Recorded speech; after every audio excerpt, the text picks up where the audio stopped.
নমস্কার, সকলকে আন্তরিক অভিনন্দন এবং শুভেচ্ছা। আজ আমি যে বিষয়ে কথা বলবো সেটা কিন্তু খুব গুরুত্বপূর্ণ একটি বিষয়। যাদের আর্থিক সমস্যার মধ্যে দিয়ে চলছেন তাদের জন্য আজকে একটা বিশেষ টোটকা আমি দিচ্ছি। আগামী ধনতেরাসের দিন এই তিনটে জিনিস অবশ্যই আপনারা যে কোনো প্রবাহিত নদীতে ভাসিয়ে দিন। দেখবেন 100% আপনাদের আর্থিক সমস্যা থেকে সমাধান পাবেন। কি সেই তিনটে জিনিস?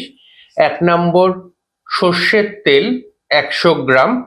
2 নম্বর, নারকেল একটা।